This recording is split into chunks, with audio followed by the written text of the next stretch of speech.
Hello and welcome to my channel. I'm Tiffany, retired librarian turned homeschool mom. And in this video we're going to look at something strange. So this is the 2012 animation of the Lorax. Now I'm used to the old cartoon from like the 70s, which pretty much recounts the book exactly. Illustrations, similars, and all. This is the 2012 version. I'm still not sure what to think about this thing.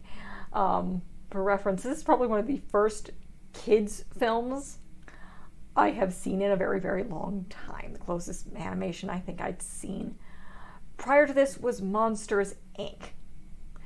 So, and I was an adult when I saw that. So, this was interesting. The additions to this are very, very interesting. So, if you're not familiar with the Lorax one, check out my video. I did the book. This is actually one of Seuss's favorite books. But the basic story of the Lorax is you have this boy living in this town where, I don't know if they don't have any trees whatsoever, but again, it's a little town and there's not a lot of nature. And he wants to find out what happened to these truffle trees. So he's sent to this Onceler. It's like if you give him these certain little things, he will tell you what happens. So that's what the Onceler does. He goes and has these weird little things, and this Onceler that you never see tells him basically the story of how he came to this giant forest with all these trees and bear-like things and bird-like things and fish-like things, because again, they're like things because this is Seuss. So everything has to be weird because it's Seuss. And how he chops down a tree and this creature called the Lorax pops up and yells at him for it. And then slowly he starts chopping down more trees and starting a factory and smuggling things up and doing all those things that you're not supposed to do in destroying nature. And slowly the Lorax pretty much says, these creatures leaving, these creatures leaving, these creatures leaving. Once he chopped down the last tree, the Lorax vamooses and leaves basically a stone saying unless. And then he tells the boy, it's like, I never understood it until recently, what this means. And it's like, unless someone like you cares a whole awful lot, nothing's going to get better, it's not. And then he gives the boy the seed to the last truffle tree. So, that is the book. What the film does is very, very weird. You have this boy who has crushes on this girl who does this weird, they live in this strangely controlled little town that has no actual nature or actual dirt, and it's all really like technology, and it's bizarre and it doesn't explain how on earth people got there or where they work or how they escape or how this weird secular thing that seems to be surrounded by nothing it makes no sense. So this boy and this girl is obsessed with these truffle trees and she paints them. And so he wants to figure out how to get a truffle tree. And his grandmother, who is voiced by one of the redeeming factors in this film, the still surviving Betty White. So that is the voice of the grandmother, which again is one of the better parts of this film, is you can't beat Betty White. So basically she tells him he has to go through here, basically get out of town. So he gets on his little moped and goes out of town, which involves going through a weird mechanical door, through what amounts to be tunnels, and then out to the actual world, which is dark and smoggy, and you see this giant forest has been cut down, and then he has to go a while on his thing through the middle of nowhere and over a canyon thing. Yes, it's very, very weird. And the Onceler tells him part of the story, and it takes like twice, maybe 3 times, to finish the entire story, which is similar to basically the book. Only you see the Onceler as a human being, you see his family, they're paid off as weird southern people and not caring, and then they leave after all the trees are gone, and he makes these things and smogs everything else, and the Lorax is kind of his friend at first, and he befriends these little creatures, and then eventually everybody, including his donkey, leave because he's just destroyed everything. And again, it's left with the stone of unless. Not to mention, the Lorax is voiced by Danny DeVito. Again, one of the redeeming factors in this film is Danny DeVito, who's very, very funny. And apparently he comes down with lightning and clouds and everything. But again, the story is pretty much the same. And so once the boy, now in between these times of trying to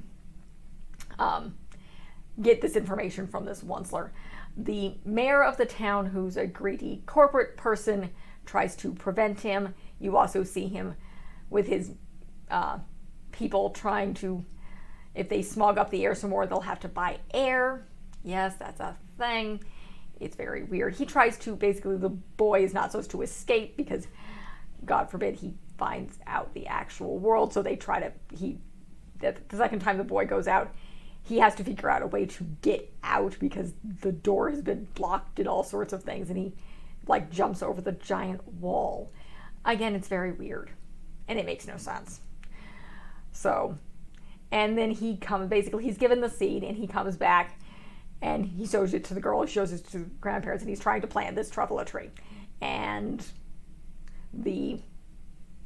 of course, mayor of the town is trying to stop him because, God forbid, a tree and nature and him not being in control. So, and again, corporate greed here. So there's a huge, giant musical number, and the town decides to let him plant the tree, and the boy knocks over the wall, revealing the rest of the world kind of thing. Again, this makes no sense. And the town agrees to let him plant a tree, and he plants the tree, and then it kind of ends with the Onceler out planting a bunch of truffula trees and the Lorax coming back. So, but again, they do quote the book twice. Once when, again, the boy is given the seed. It's like, unless you care, somebody like you cares a whole awful lot, nothing's going to get better. It's not. And then they quote it in the very end of the book, at the very end of the film, sorry. And it is a direct quote from Seuss. So, what is my opinion of this? I'm not sure. My toddler is 2. I don't know how much she's going to get out of this, and this thing makes no sense. So it's like, there's this weird giant plot hole. How does this town exist? Where did it come from? Where did all these people come from? How do they not know the outside world exists? And everything's mechanical, and there's no real plants or life or anything, and they're in this weird giant bubble. And yet they're open to the sky because he knocks down a wall. So there's no explanation, not to mention where's this boy's father and grandfather, because you have grandmother and mother. No explanation for that either. There's no other parents. He has a crush on a girl, which is why he decides to go out to these truffula trees. The girl is, I think, voiced by Taylor Swift. Who is he voiced by? The boy is voiced by Zac Efron. Yes, I'm aware of who that is. I've seen High School Musical. But again, he has a crush on a girl. That is the motivation of the truffula tree. And then here's the story about the Lorax and the truffula trees. So it's interesting. It's certainly entertaining. I'll give it that. It does kind of get the point across, which, again, what Seuss meant was you have to care and not destroy nature. He was saying this I think the original Lorax book came out in the 60s. I'm pretty sure that's what this is. Let's see if the IMDb page will give me an explanation from this. Yes, Theedville is the name of the town, and everything is artificial. It's very, very weird. Let's see. No, it's not telling me when the original book came out, but I mentioned that in the book review. Please check out the book review. The book is simpler and it's Seuss. This, they amped it up maybe to appeal to modern audiences because apparently everything has to be crazy and loud and artificial. No, this makes no sense. The world is not currently artificial, as far as I know. So it is entertaining. There's a lot of musical numbers, and again, you have Betty White, you have Danny DeVito,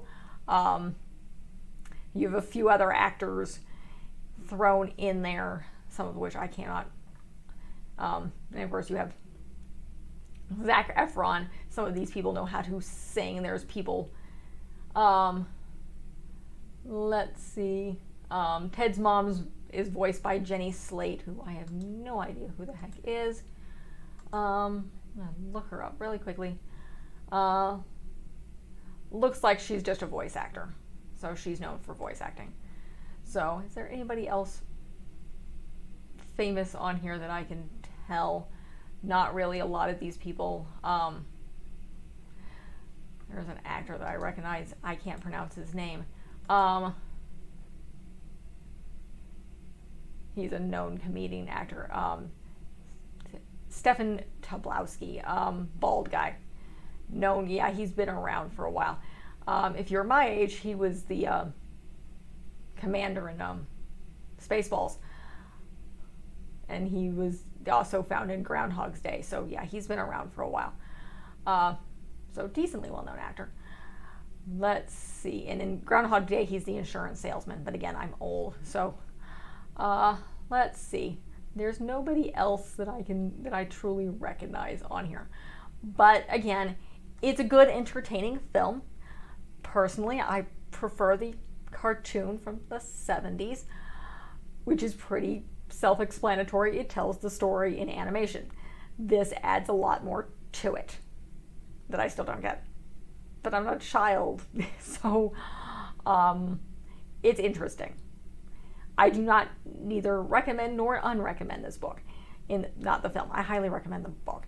It's a decent modernization. Apparently, Seuss's wife liked it enough that she gave permission of the production studios to make the rest of them. I believe they're the same production studio that did The Grinch Stole Christmas. I think the live action. I could be wrong. Double check the IMDb page. There's information here. Jump down to Did You Know here. The trivia here. I think that's what it said. Yeah. Seuss's widow ended up loving the Illumination Entertainment and had done so much that she gave the rights to them to continue making films based on the books. So they now have the rights to make all sorts of things. I'm not sure they did let's see. Yeah. Apparently Horton Hears a Who was an actual success. So that was the other reason she gave it. I have not seen Horton Hears a Who. Oddly enough, I haven't read Horton Hears a Who either.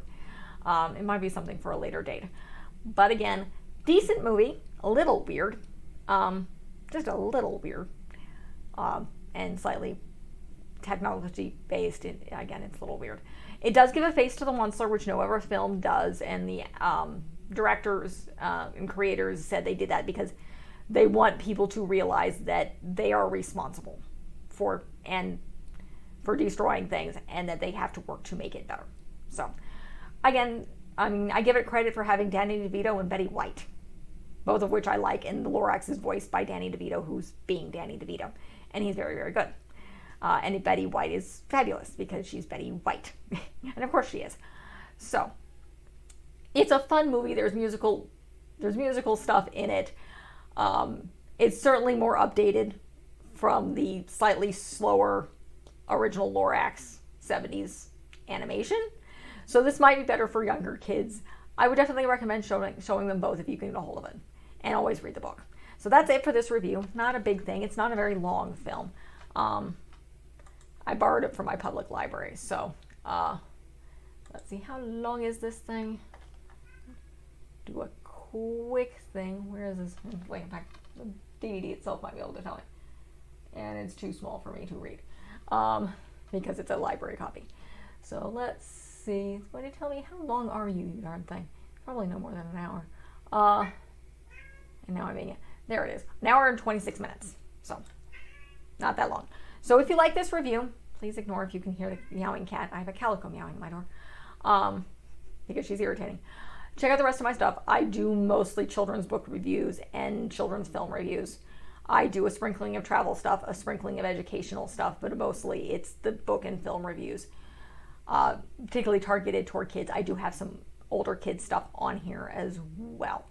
So But that is it. Like and subscribe if you like what you see. Check out my stuff. I have a whole bunch more planned. Thank you.